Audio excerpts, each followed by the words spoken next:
राज्यों की जिम्मेदारी देंगे, वो भी यही पे अनाउंस होगा।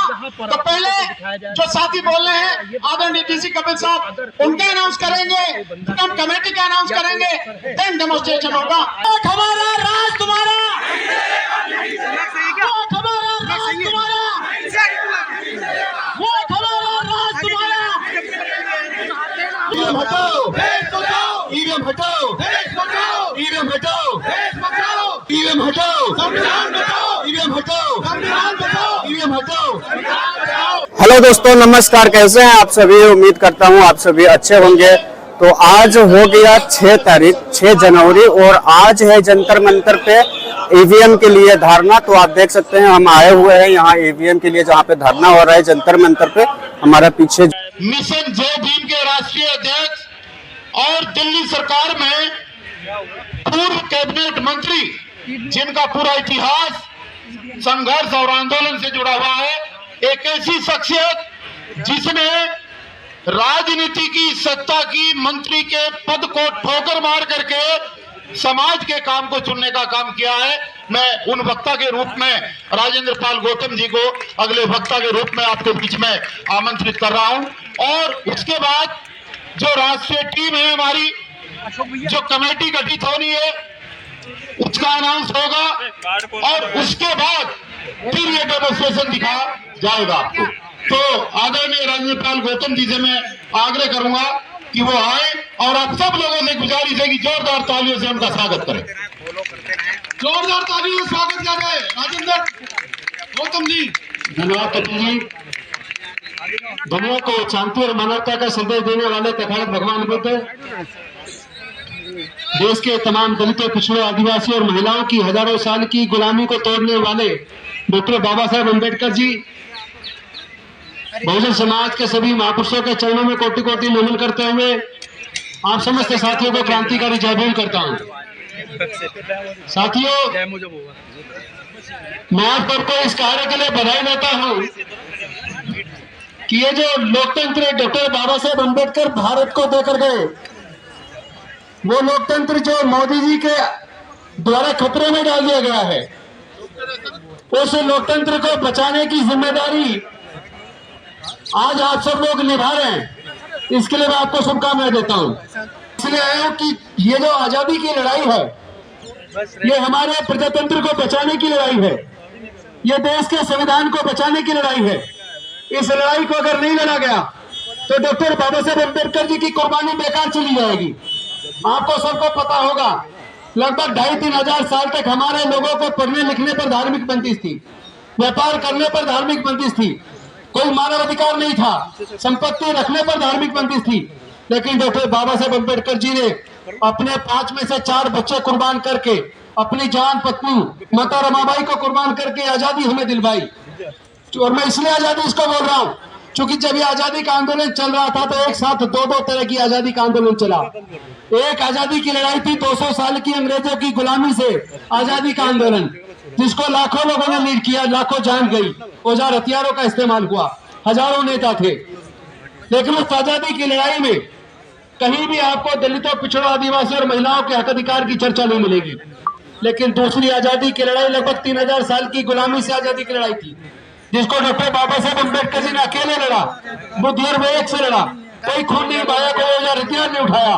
और उन्होंने इस लड़ाई में अपने 4 बच्चे और पत्नी को गंवाकर हमारी हजारों साल की गुलामी को तोड़ा। आज वो जो आजादी डॉक्टर बाबा साहेब अम्बेडकर ने हमें दिलवाई है, वो खतरे में आ गई है। क्योंकि अगर वोटर को ये भरोसा ही नहीं है कि उसकी वोट उस व्यक्ति को जारी है जिसको वो जिताना चाहता है, जिसको वो वोट देना चाहता है, अगर वोटर को अपनी वोट का भरोसा ही नहीं है, तो फिर ऐसे प्रजातंत्र का फायदा क्या? वास्तव में देखा जाए तो प्रजातंत्र बचा नहीं है। क्योंकि जो केंद्र में सरकार है, जो वादे करके वो सत्ता में आई थी, उनमें से एक वादा उन्होंने पूरा नहीं किया। उन्होंने काला धन वापस लाने की बात की थी, कोई धन, काला धन वापस नहीं आया। हर साल 2 करोड़ रोजगार देने की बात की थी, कोई रोजगार नहीं मिले। महंगाई कम करने की बात की थी, वो नहीं हुआ। हर मोर्चे पे ये सरकार फेल हुई है। एक मोर्चा है जिस पे वो जीत रही है, तो वो या तो धर्म का इस्तेमाल करके या ईवीएम का इस्तेमाल करके। तो जब धर्म का इस्तेमाल करने से, ईवीएम का इस्तेमाल करने से वो फिर से सरकार बना जाते हैं, तो फिर वो कोई जो वादे अपने करते हैं उसको पूरा नहीं करेंगे। क्योंकि जनता को उन्होंने पूरी तरह भ्रमित कर किया है। और जो पार्टियां इस आंदोलन में ईवीएम हटाओ देश बचाओ, ईवीएम हटाओ बैलेट वापस लाओ, ईवीएम हटाओ संविधान बचाओ, जो पॉलिटिकल पार्टी है, सामाजिक संगठन इस आंदोलन में शरीक नहीं होना चाहते, तो मानते वो मनोवादियों के साथ हैं, वो लोग लोकतंत्र के खिलाफ हैं, वो लोग प्रजातंत्र के खिलाफ हैं, वो लोग स्वतंत्रता के खिलाफ हैं, वो लोग देश के संविधान के खिलाफ हैं, वो लोग देश के लोगों की आजादी के खिलाफ हैं। आज देश के लोगों की आजादी खतरे में है। आज इस मंच के माध्यम से हमें कोऑर्डिनेशन टीम घोषित करेंगे। वो कोऑर्डिनेशन टीम पूरे देश का ईवीएम हटाओ देश बचाओ, ईवीएम हटाओ संविधान बचाओ, ईवीएम हटाओ बैलेट पेपर वापस लाओ, इसके आंदोलन के लिए पूरे कोऑर्डिनेशन टीम आज हमारी टीम यहाँ घोषित करेगी। साथ ही साथ एक मोबाइल नंबर घोषित करेंगे, व्हाट्सएप नंबर, जिस पर आप अपने नाम दे सकते हैं। जो लोग इस आंदोलन में, देश के स्वतंत्रता के दूसरे आजादी के आंदोलन में, संविधान बचाने, लोकतंत्र बचाने के आंदोलन में जो लोग जेल जाने को तैयार हैं, देश बचाने के लिए कुर्बानी देने को तैयार हैं, वो उस व्हाट्सएप नंबर पर अपना नाम, अपनी डिटेल भेज सकते हैं। उसकी पूरी सूची बनाई जाएगी, क्योंकि आंदोलन बिना लड़ाई के, बिना कुर्बानी के कोई आंदोलन सफल नहीं हो सकता। और हम लोग सबसे पहले, हम सब लोग जो संचालक साथी हैं, हम लोग जेल भी जाने को तैयार हैं, हम गोली खाने को भी तैयार हैं, लेकिन हम इस लड़ाई को जीते बिना दम नहीं तोड़ने वाले। इस लड़ाई को निश्चित तौर पर जीतेंगे, ईवीएम को हरारत में हटाएंगे, क्योंकि ईवीएम देश के लिए खतरा बन गई है। वो सरकार जो नफरत के आधार पर देश को बांट रही है, जाति के आधार पर देश को बांट रही है, पूरे देश के संविधान को खत्म कर रही है, उसी मनुस्मृति का शासन लाना चाहती है, जिस मनुस्मृति के द्वारा हमारे लोगों के पढ़ने लिखने, व्यापार और संपत्ति के रास्ते बंद थे।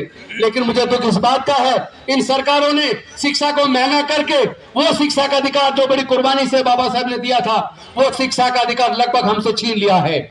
और साथ ही साथ बड़े मुश्किल से नौकरियों में आकर हमारे लोग धीरे धीरे आगे बढ़े थे, लेकिन सरकारी नौकरियों को सबको प्राइवेटाइज करके, सारा बेचकर, ठेकेदारी पर फैलाकर, सारे सरकारी संस्थान बेचकर इन्होंने नौकरियों के रास्ते भी बंद कर दिए। और जो बची कुची थोड़ी बहुत नौकरी निकलती है, उसमें भी अगर आप देखो जो वैकेंसी निकलती है, 75% वैकेंसी केवल स्वर्ण जाति के लोगों के लिए और 25% में SC ST OBC के लोग। आप कभी देखिए जितनी वैकेंसीज का डाटा निकल रहा है, उसके अंदर वैकेंसी का जो पूरा चार्ट देखिए तो पता लगेगा 75% वैकेंसी उनकी क्यों है, उसमें केवल 25% देश के 85% लोग क्यों हैं। और वैसे 85 भी गलत हो गया, अब तो 88 हो गया। आंकड़े जो जारी हुए जाति के बिहार के अंदर, वो आंकड़े बताते हैं केवल 12% लोग स्वर्ण जाति के हैं, बल्कि जो छत्तीसगढ़ का आंकड़ा हमने देखा, मध्य प्रदेश का देखा, झारखंड का देखा, वह तो स्वर्ण जाति के लोग केवल 6% है। लेकिन देश के सारे संसाधनों पर, 90% संसाधनों पर इन 10% लोगों का कब्जा है। देश के 90% व्यापार पर इन 10% लोगों का कब्जा है। देश के सारे प्राकृतिक संसाधनों पर इन 10% लोगों का कब्जा है। तो इस लड़ाई को एक आजादी का आंदोलन के रूप में आप सबको लड़ना पड़ेगा और इसके लिए कुर्बानी देनी पड़ेगी। सबसे पहले इसके संचालक यानी कि भाई कपिल जी, भानु जी, एडवोकेट प्राचा जी और मैं, हम अपनी हर प्रकार की कुर्बानी देने के लिए तैयार हैं, जेल भी जाने के लिए तैयार हैं। ऐसे हम जीतेंगे।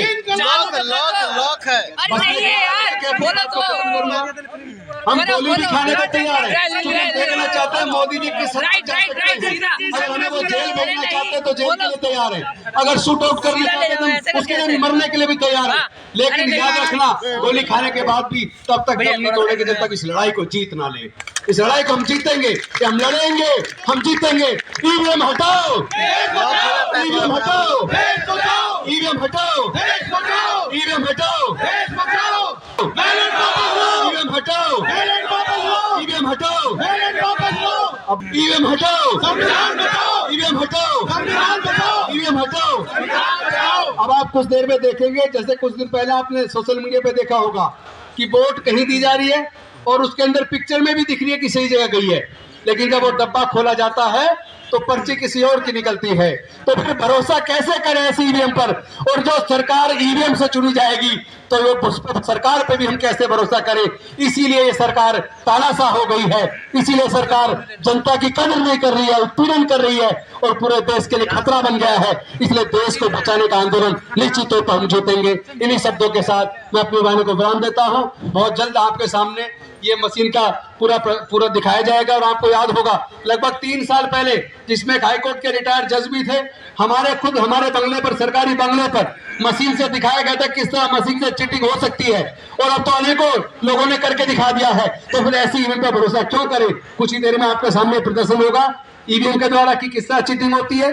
उसके बाद भानु जी के माध्यम से वो घोषणा होगी मोबाइल नंबर की, जिसके द्वारा लोग जुड़ सकते हैं, कुर्बानी के लिए जुड़ सकते हैं। साथ ही साथ नेशनल कोऑर्डिनेशन टीम एक टेंटेटिव घोषित होगी और 1 महीने के अंदर अंदर पूरे देश से लोगों को लेकर, हर राज्य से प्रतिनिधित्व लेकर फिर परमानेंट बॉडी डिक्लेयर होगी। और 1 महीने के अंदर हम इसको राष्ट्रव्यापी आंदोलन, इतना बड़ा आंदोलन बढ़ा देंगे, इतना बड़ा आंदोलन आज तक कभी भारत में, आजाद भारत में हुआ नहीं होगा।